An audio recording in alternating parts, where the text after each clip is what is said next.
And yes, we are back. Shout outs to us for making it back. You, me, all of us. And today we have season one is here, but is it enough? Let's find out. I'm just gonna I'm gonna interject. You know how we do. I watch the video, I interject, we get right into it. So let's get right into it.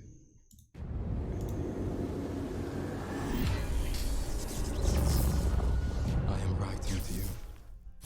Hi, Zizern here with another video, and we are now 1 month after launch, and Diablo 4 has announced its new Season 1, the Season of the Malignant. I think... I just want to say, first off, I, when I first heard the name, I was like, why? They should have just called it the Ignite season. I don't know what is with the word malignant, but when I hear malignant, I just hear ignite. Honestly, I'm just like, oh yeah, this is the Ignite season. That's that's how I feel. But I feel like no one can really say that because someone would be like, oh, that's racist, and then there would be a big issue. But they can't say that about me. I think it is literally just the Ignite season. Like they should have, like, imagine if they would have done something with KFC and it would have been Diablo season of the Ignite, bro. I feel like it's possible. It was as a lot of people were expecting. I'm a little underwhelmed because I did have a little bit high expectations due to Blizzard having a larger studio and like more. That was the first mistake. Having high expectations. This is why you just don't.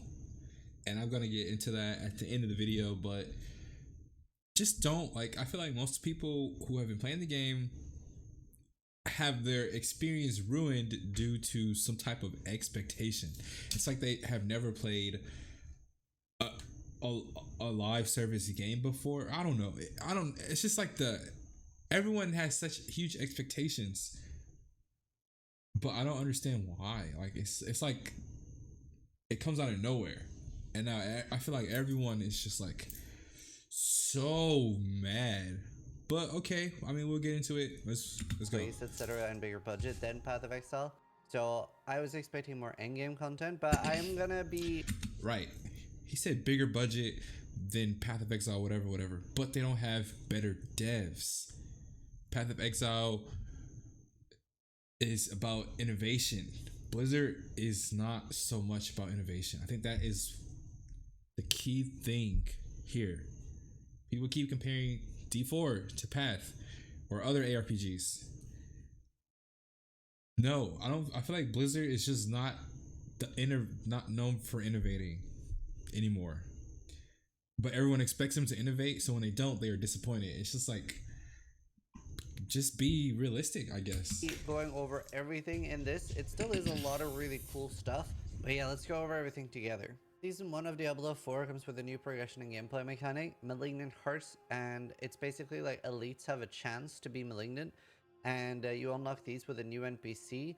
They're a little bit like a combination of Metamorph slash Arch Nemesis from Path of Exile, where there'll be like these like slightly more powerful monsters. You'll fight them, you capture the hearts, put them in a cage of binding, and then you revive the monster into a more powerful version. And after killing the most powerful version, you do get the Malignant Heart that you can socket in. Well, there are different spots depending on what you wanted to do. And this will be instead of gems. So that means that there will be some sort of choice. Depending on how powerful these are, it might not be that much of a choice because they just might be that much more powerful than gems that they eradicate gems in some spots. I mean, gems just offer flat health and flat armor, so there's not really much. Like, if you have jewelry, why would you? All the resistant gems blow, so there's no reason to use them. The skull ones just give armor, so why wouldn't you not use armor? But if you could get more damage or some kind of literally any damage, you would like get it instead of the gem. I feel like I would argue there's no reason to really have any of the gems. Maybe I mean, if you're doing enough damage, you really wouldn't need, because all I really saw is flat health or damage decrease while CC'd. But if you're clearing rooms and elites instantly, you wouldn't need it. Like, you wouldn't need more health. But we'll see. But we'll see. Either way, Blizzard have said that seasons will be something that's most likely not going core necessarily. They won't necessarily become part of the main game. So in season 2, even if these completely replace gems for one season, they might never be a part of the game again. And Malignant Hearts come from the new type of dungeons, Malignant Dungeons. There's also a new boss added to the game, Varshan the Consumed, but it is not confirmed to be a pinnacle boss the size of Lilith. That is the #1 disappointment for me, because where Diablo 4 is lacking right now is endgame content for no-lifers. I've said time and time again that it's an amazing game right now for casual players, right? Because in your first 50 to 100 hours, the game is really great, but And he's right. The first 50 to 100 hours is a really good, fun experience, and I think that is worth the $70 if you like this type of game. Now, what he said was really important. If you're a no-lifer, your chances of enjoying the game just like gradually decrease, right? Like, you're up here, and then the more you play, the more you run into these issues, and you as a player, you feel like, man, did anyone even play this game? Because that is what a lot of the problems literally boil down to. We are in this era of gaming where innovation and quality of life is the bottom line. Like, we don't expect things to be clunky and inconveniencing, or just like anti-fun. And Diablo kind of has that littered throughout it, just with inconveniencing stash spaces, aspects, trying to get particular aspects to get certain builds online. So many just like small inconveniences that just pile up the more you play the game. And I think they should do something to just enable alts. Like, I feel like they should just bite the bullet and do something to help people enable alts, because I feel like leveling is not that hard in the first place. To this point, there's not much in-game content to do for no-lifers, and there probably won't be for a long time. So I think the next best thing they can do is enable people to have alts and feel good about doing that, since the content is not necessarily hard and you don't really get much in the first place. Like, think about this this new season, right? The new season are just gems. Oh wait, it hasn't been shown. I'll let him show it. Past 100 hours, it gets very stale and lacking. And we're seeing even the popular opinion on Reddit now. There's even a post as I'm speaking right now on Reddit saying, weren't all the game reviewers saying Diablo 4 had a perfect endgame? What were they talking about? And generally, they are talking about what's after the campaign as the endgame, right? Diablo 4 is a little different than other ARPGs. Like, there are others where you start the game when you're close to max level, right? A lot of people consider Path of Exile you start when you're level 90 or 95, whereas Diablo 4 you start after. And think about that. He said a lot of people consider Path when you start level 90 or 95. I know most people who have not even hit level 90. I think the highest level I've hit was like 93 or 92, and I just, it was fun, don't get me wrong. I've never hit 100 in Path of Exile.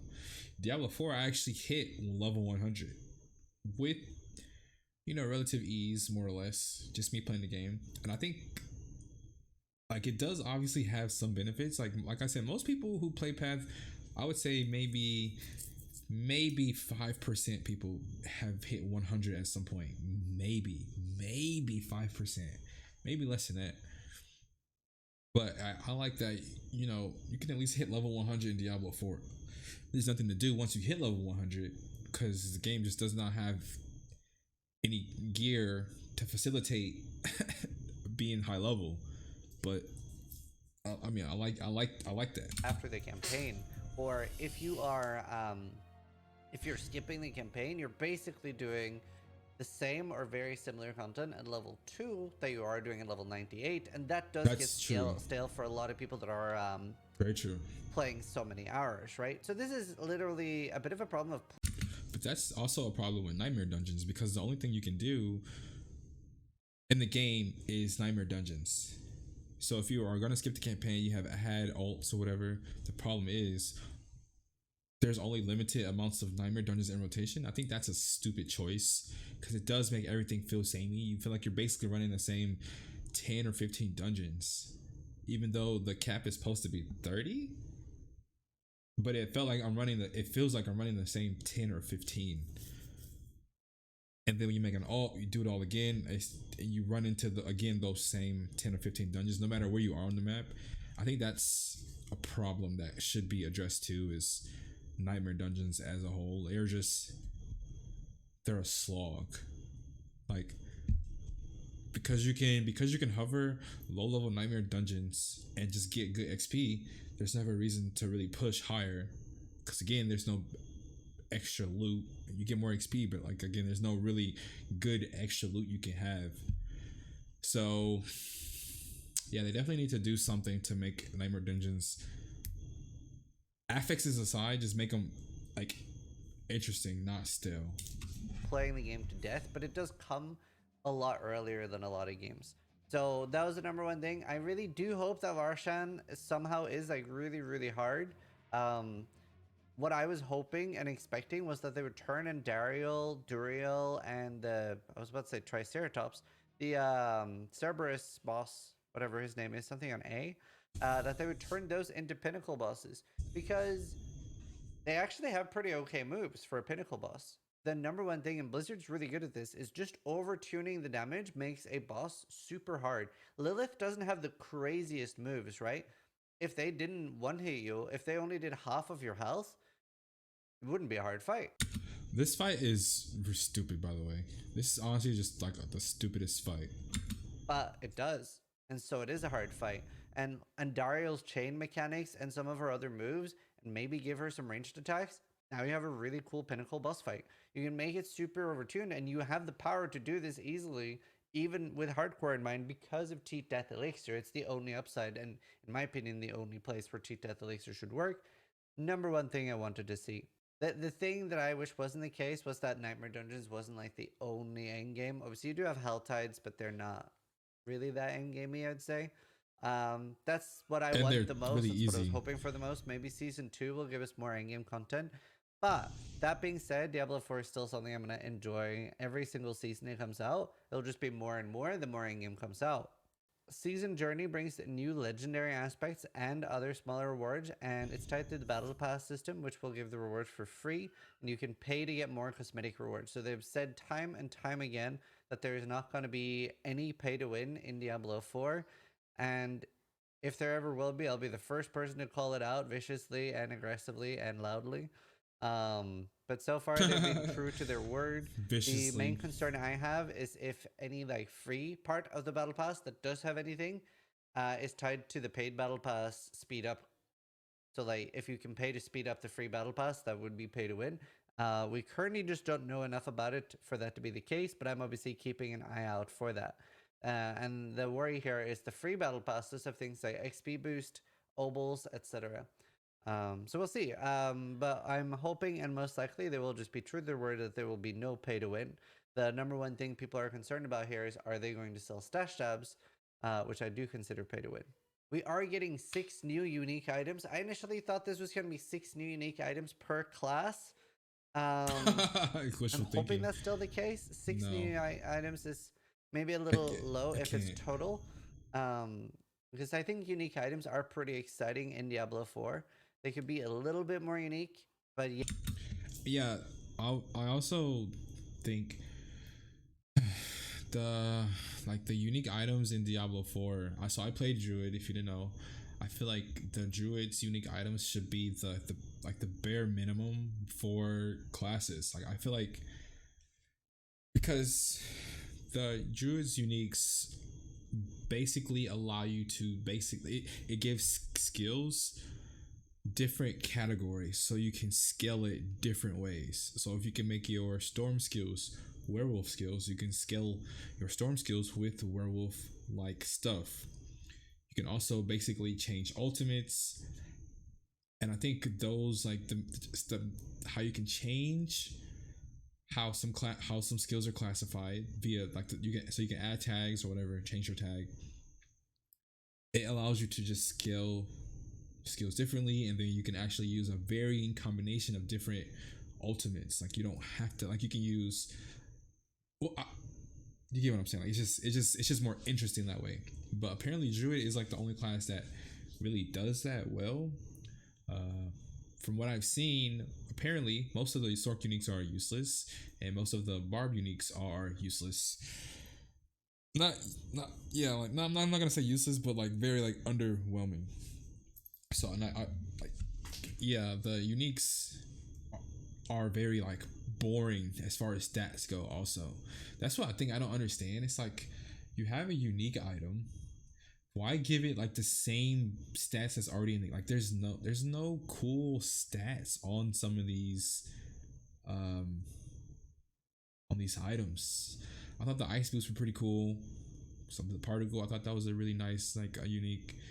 I think more stuff like that would be interesting, like something just to make your hands not glow but like give an eerie demonic vibe, like something like they just need to put more aesthetic and power in uniques as a whole, because as it stands people were under the impression that rares, and I mean and if that's still the case, that rares would be the best item, but that's only because you can roll vulnerable, crit, and crit chance in the same item as far as weapons go. So the fact that uniques don't really have interesting offensive stats for the most part, you know, I feel like it wouldn't be a bad thing if some uniques were best in slot for some classes, and some uniques were also build enablers. Like not all uniques have to be, but I think just allowing a different type of playstyle is what is important versus just, hey, let me just slap some stats on this item and change the text, and like I don't know. Hopefully they're just more dynamic uniques, Yeah, no, because the game just needs interesting gear. That's it. The game literally just needs interesting gear to chase. That's like the problem, in my opinion, with this season.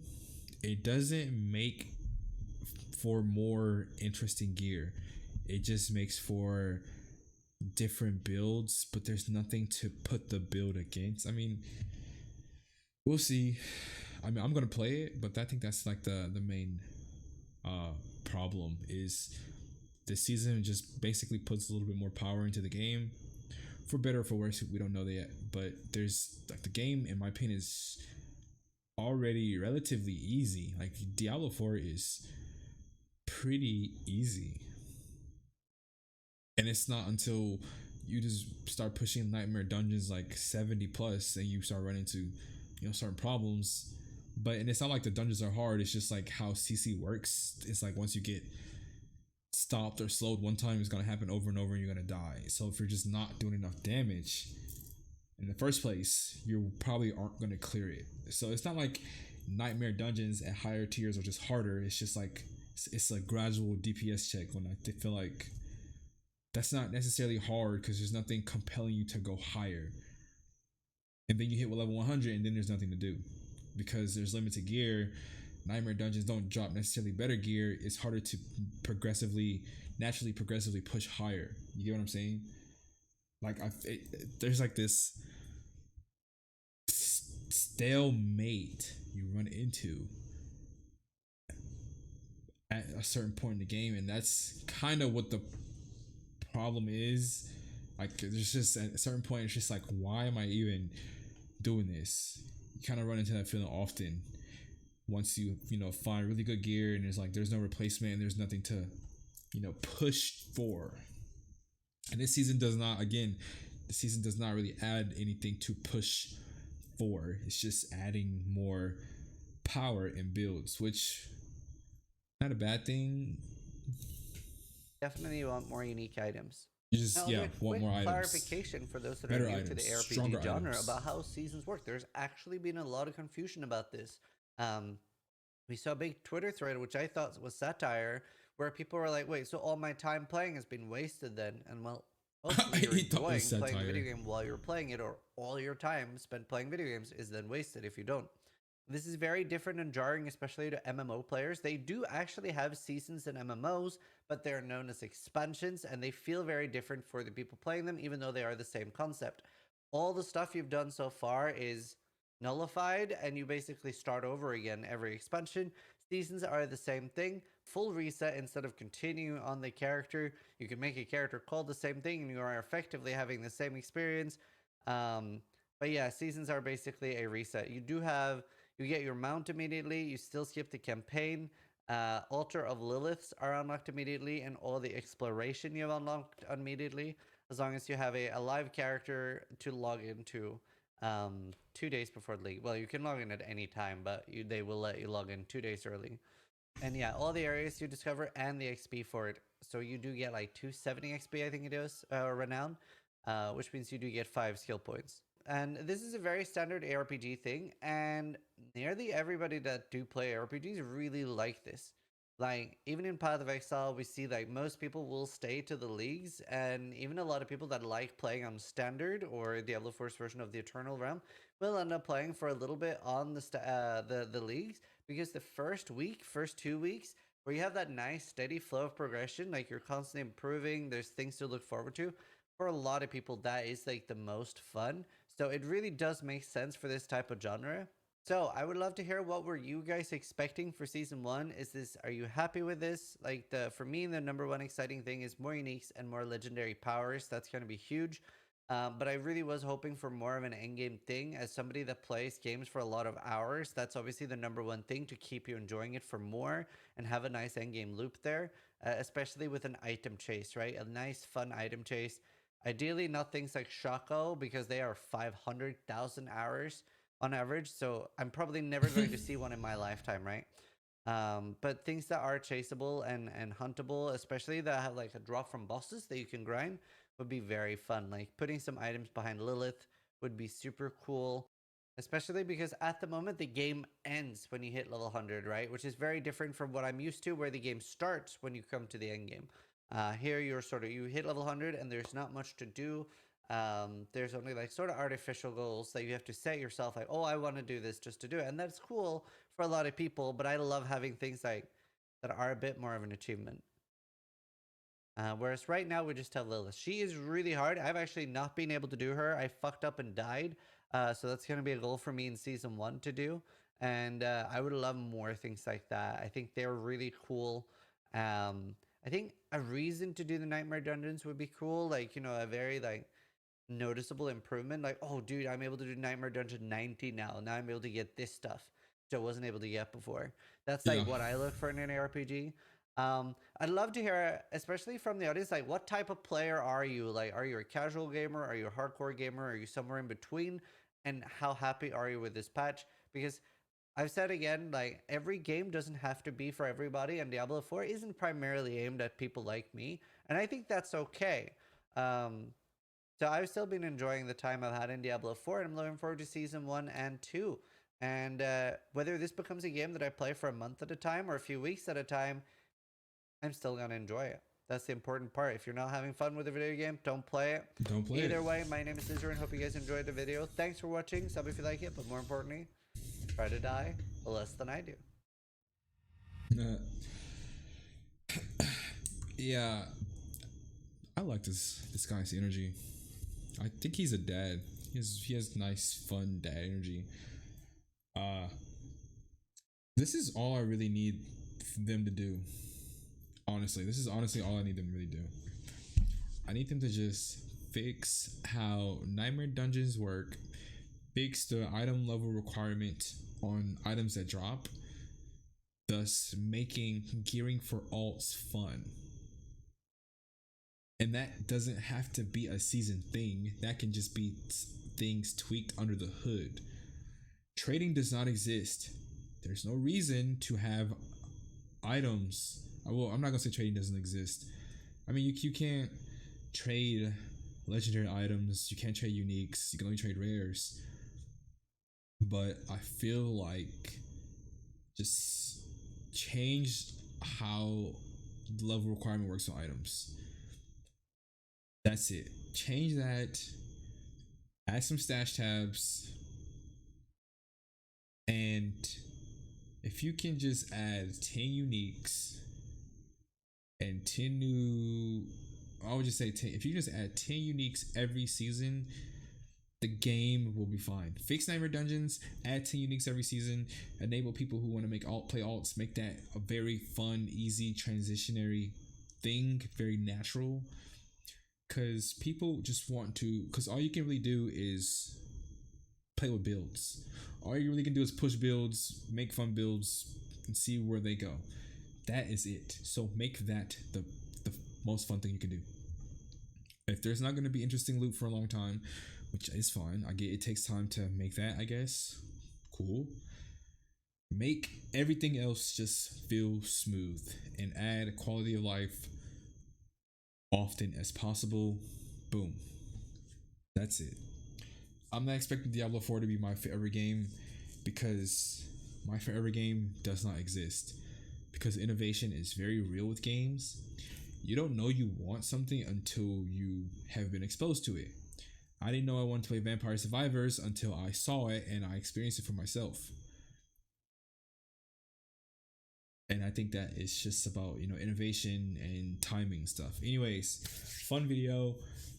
Those are basically, it didn't show the actual mechanic, but I did explain why the mechanic is whatever to me. It just opens up builds, right? It doesn't really address all the problems honestly that the game has will be fixed over time if they just add items and fix a lot of stuff under the hood. That's all. When you think about ARPGs, the end game is literally you just gradually going up, and then you will hit a ceiling at some point. Hitting the ceiling is supposed to be the fun part, but that may vary from person to person. And like I said in another video, they do have to, be considerate of people who are not no lifers and make interesting content for people who just want to sit down and play the game for an hour or two a day. Anyways, yeah, that's the video. Thanks for watching. Thanks sis for making the video. I hope anyone who watches has a good day. Tell someone you appreciate them, tell someone you love them, and see you in the next video. Peace.